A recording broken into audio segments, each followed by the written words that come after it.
അസ്ലമോയമാണ്. ഊട്ടി കൊടൈക്കനാൽ യാത്രയൊക്കെ പ്ലാൻ ചെയ്യുന്നവർ ശ്രദ്ധിക്കുക. ഇ പാസ് നിർബന്ധമാണ് ജൂൺ 30 വരെ.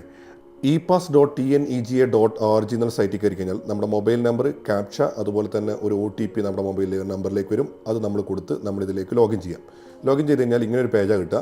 ഈ പേജിൽ നമ്മൾ ലോക്കൽ പാസ്, അതുപോലെ തന്നെ കൊടൈക്കനാൽ, നീലഗിരി. ഊട്ടിയിലാണ് പോകുന്നുണ്ടെങ്കിൽ നീലഗിരി ഡിസ്ട്രിക്റ്റ് ആണ്, അതുകൊണ്ട് നീലഗിരി സെലക്ട് ചെയ്യുക. കൊടൈക്കനാണെങ്കിൽ കൊടൈക്കനാൽ തന്നെ നമ്മൾ സെലക്ട് ചെയ്യുക. അപ്പോൾ നമ്മൾ നീലഗിരി സെലക്ട് ചെയ്ത് അതിൽ നേരെ ആപ്ലിക്കൻ്റ് നെയിം, നമ്മുടെ പർപ്പസ് ഓഫ് വിസിറ്റ് ടൂറിസ്റ്റ് എന്ന് കൊടുക്കുക. നമ്പർ ഓഫ് പാസഞ്ചേഴ്സ് എത്രയാണ്, എപ്പോഴാണ് നമ്മൾ യാത്ര പ്ലാൻ ചെയ്യുന്നത്, നമ്മുടെ പിൻ നമ്പറൊക്കെ കൊടുത്ത്. ഈ വർഷത്തെ ഇ പാസിൽ ഏറ്റവും പ്രധാനപ്പെട്ട ഒരു കാര്യം എന്ന് വെച്ചാൽ നമ്മളവിടെ സ്റ്റേ ബുക്ക് ചെയ്തിട്ടുണ്ടെങ്കിൽ അതിൻ്റെ ഡീറ്റെയിൽ കൊടുക്കണം. അത് ഓൺ ഹൗസ് അല്ലെങ്കിൽ നമ്മൾ ഹോട്ടലിൽ അതിൻ്റെ റെസിപ്റ്റൊക്കെ കൊടുക്കേണ്ടി വരും. അവസാനം അതൊക്കെ ക്ലിക്ക് ചെയ്ത് നേരെ നമുക്ക് ഇ പാസ് ജനറേറ്റ് ചെയ്യാൻ പറ്റും. തമിഴ്നാട് ഗവൺമെൻറ്റിൻ്റെ പ്ലാസ്റ്റിക് ഉപയോഗിക്കാൻ പാടില്ല, അങ്ങനെയുള്ള ഒരുപാട് കാര്യങ്ങൾ, സ്പീഡ് പോകാൻ പറ്റുന്ന കാര്യങ്ങളൊക്കെ വരും. അതും സബ്മിറ്റ് ചെയ്ത് കഴിഞ്ഞാൽ നേരെ നമ്മുടെ ഇ പാസ് ജനറേറ്റ് ചെയ്യും. ഒരു പോസ്റ്റ് കാണിച്ച് നമുക്ക് തമിഴ്നാട്ടിലെ നീലഗിരി, ഊട്ടിയിലേക്ക് എൻ്റർ ചെയ്യാൻ പറ്റും. അപ്പോൾ എങ്ങനെയാണ് സ്കൂൾ വെക്കേഷന് ഊട്ടി കൊടൈക്കനാലിലൊക്കെ യാത്ര ചെയ്യാൻ പ്ലാൻ ചെയ്യുന്നവർക്ക് ഈ വീഡിയോ ഷെയർ ചെയ്യുക. മറ്റൊരു വീഡിയോ വരുന്നത് വരെ ഗുഡ് ബൈ. അസ്ലമോയം.